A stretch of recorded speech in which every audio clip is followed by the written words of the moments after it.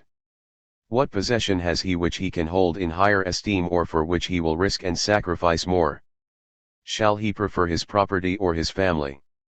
Of what use is property except to enable a man to enjoy that higher good which comes from having an active share in the city's life?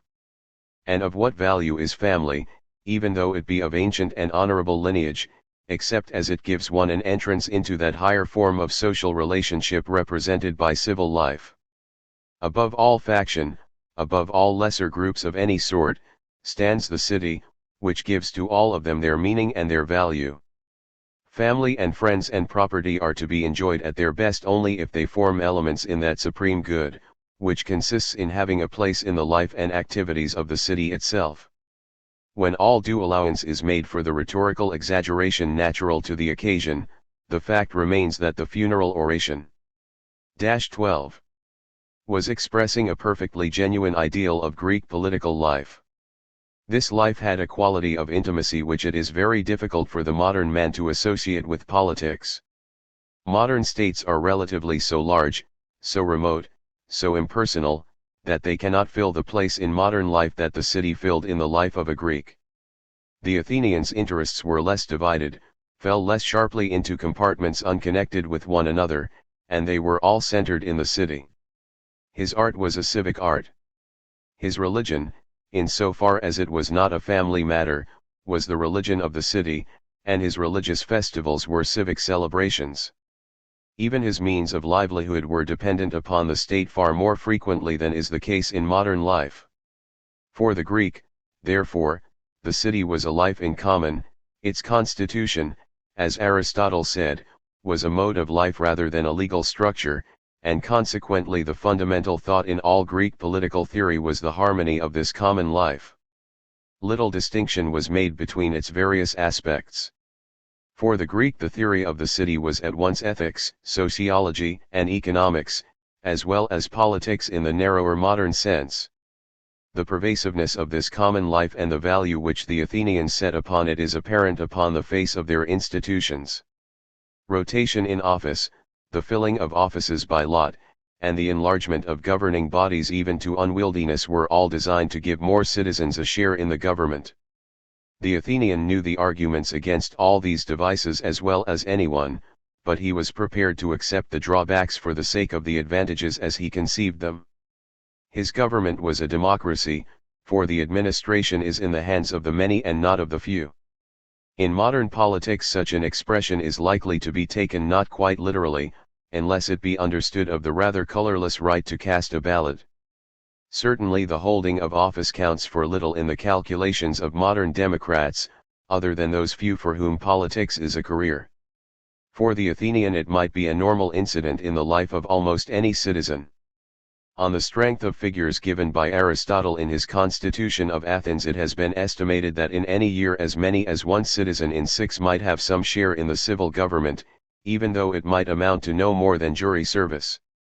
And if he held no office, he might still take part, regularly 10-13 times each year, in the discussion of political questions at the General Assembly of the citizens. The discussion, formal or informal, of public matters was one of the main delights and interests of his life. Accordingly, the proudest boast of Pericles is that Athens, better than any other state, has found the secret of enabling her citizens to combine the care of their private affairs with a share of public life. An Athenian citizen does not neglect the state because he takes care of his own household, and even those of us who are engaged in business have a very fair idea of politics. We alone regard a man who takes no interest in public affairs, not as a harmless, but as a useless character, and if few of us are originators, we are all sound judges of policy.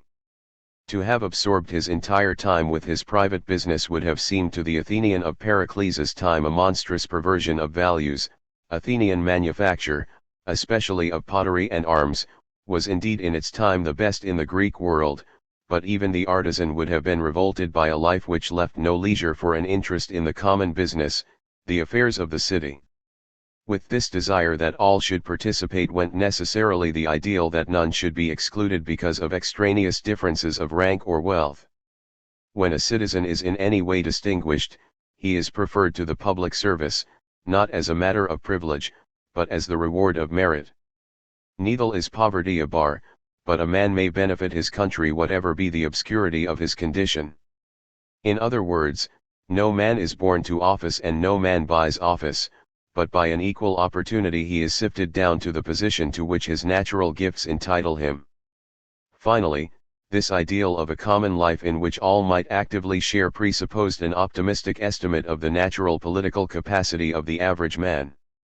On the negative side, it assumed that severe training and intense specialization were not required in order to form an intelligent judgment of political and social questions. There is no clearer note in Pericles' speech than the pride which the democratic Athenian takes in his happy versatility. 14. We rely not upon management or trickery, but upon our own hearts and hands. And in the matter of education, whereas they the Spartans from early youth are always undergoing laborious exercises which are to make them brave, we live at ease, and yet are equally ready to face the perils which they face. This is, of course, a fling at Sparta with its rigid military discipline, but it is more than that. The spirit of the amateur, both for good and ill, is written large upon Athenian political practice. Athenian wits were sharp, and the Athenian was prepared to believe to his cost that sharpness of wit might be a substitute for expertness of knowledge and the skill of specialization. Nevertheless, there was truth in the Athenian's boast that by sheer intellectual ability he could surpass all other nations in art, in craftsmanship, in naval warfare, and in statesmanship. In the Athenian conception, then, the city was a community in which its members were to live a harmonious common life, in which as many citizens as possible were to be permitted to take an active part, with no discrimination because of rank or wealth, and in which the capacities of its individual members found a natural and spontaneous and happy outlet. And in some considerable measure, probably more than in any other human community, the Athens of Pericles succeeded in realizing this ideal. Nevertheless, it was an ideal and not a fact. Even at its best, the democracy had its seamy side, which had as much to do with the beginnings of political theory as its successes. The Republic of Plato might almost be described as a commentary upon the democratic notion of happy versatility, a notion which seemed to Plato nothing less than the ineradicable defect of any democratic constitution. And indeed, with the disastrous outcome of the Peloponnesian War before his eyes, the values might well appear more questionable to him than they had to Pericles. In Thucydides' history, too, there is a dreadful irony about the funeral oration, when it is placed against the story of Athenian defeat that followed. On the wider issue of achieving a harmonious common life, also, it must be admitted that the city-state was only a qualified success. The very intimacy and pervasiveness of its life, which was responsible for much of the moral greatness of the ideal, led to defects which were the reverse of its virtues. In general, the city 15 states were likely to be a prey to factional quarrels and party rivalries whose bitterness was as intense as only a rivalry between intimates can be. Thucydides draws a terrible picture of the march of revolution and faction through the cities of Greece as the war progressed. Reckless daring was held to be loyal courage, prudent delay was the excuse of a coward, moderation was the disguise of unmanly weakness, to know everything was to do nothing. Frantic energy was the true quality of a man. The lover of violence was always trusted. The tie of party was stronger than the tie of blood. The seal of good faith was not divine law, but fellowship in crime. 3. At a later date, after the war was over, Plato sadly said that, any city, however small, is in fact divided into two, one the city of the poor, the other of the rich. 4. It is precisely because the ideal of harmony was only partly or precariously realized that it forms so persistently a part of Greek political thought. Loyalty tended constantly to be paid to a particular form of government or to a party rather than to the city, and this too easily opened the way to sheer political egoism which was not even loyal to a party. In this respect Athens was certainly better than the average, and yet the career of Alcibiades illustrates both the dangers of faction and the unscrupulous selfishness which were possible in Athenian politics. Though but precariously realized, this ideal of a harmonious common life in which it should be the chief joy of every citizen to have a part remains the guiding thought in Greek political theory. This more than anything else explains the unfamiliarity which a modern reader immediately feels when he first takes up the political writings of Plato and Aristotle. Our commonest political concepts are not there, in particular, the conception of individual citizens endowed with private rights and a state which, by means of the law, protects citizens in their rights and exacts from them the obligations required for this purpose. Our most familiar political thought contemplates some balance of these two opposed tendencies, enough power to make the state effective but enough liberty to leave the citizen a free agent. The philosopher of the city-state envisaged no such opposition and no such balance. Right or justice means for him the constitution or the organization of A_16. Life common to citizens, and the purpose of law is to find for every man his place, his station, his function in the total life of the city. The citizen has rights, but they are not attributes of a private personality, they belong to his station. He has obligations, too, but they are not forced on him by the state, they flow from the need to realize his own potentialities. The Greek was happily free both from the illusion that he had an inherent right to do as he pleased and from the pretension that his duty was the stern daughter of the voice of God. Within the circle thus set by the conception of civic harmony and a life in common, the Athenian ideal found a place for two fundamental political values, always closely connected in the Greek mind, which formed as it were the pillars of the system. These were freedom and respect for law. It is important to notice how Pericles unites the two almost in the same sentence. There is no exclusiveness in our public life, and in our private intercourse we are not suspicious of one another, nor angry with our neighbor if he does what he likes, we do not put on sour looks at him which, though harmless, are not pleasant. While we are thus unconstrained in our private intercourse, a spirit of reverence pervades our public acts. We are prevented from doing wrong by respect for the authorities and for the laws, having an especial regard to those which are ordained for the protection of the injured as well as to those unwritten laws which bring upon the transgressor of them the reprobation of the general sentiment. The activities of the city are carried on with the voluntary cooperation of the citizens, and the main instrumentality of this cooperation lies in the free and full discussion of policy in all its aspects. The great impediment to action is, in our opinion, not discussion, but the want of that knowledge which is gained by discussion preparatory to action. For we have a peculiar power of thinking before we act and of acting too, whereas other men are courageous from ignorance but hesitate upon reflection. It was just this belief in discussion as the best means to frame public measures and to carry them into effect, this faith that a wise measure or a good institution could bear the examination of many minds, that made the Athenian the creator of political philosophy. It was not that he despised custom, but he never believed that a customary code was binding merely because it 17 was ancient.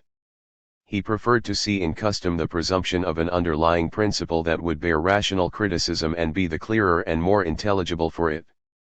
This problem of the interrelation of custom and reason ran through all the theory of the city-state. Thus the skepticism which sees in right nothing but blind custom, and which therefore sees in political institutions only a way of gaining advantages for the beneficiaries of the system, seemed to Plato the deadliest of all social poisons. But in this respect Plato stood for the native Greek faith that government rests in the last resort upon conviction and not on force, and that its institutions exist to convince and not to coerce.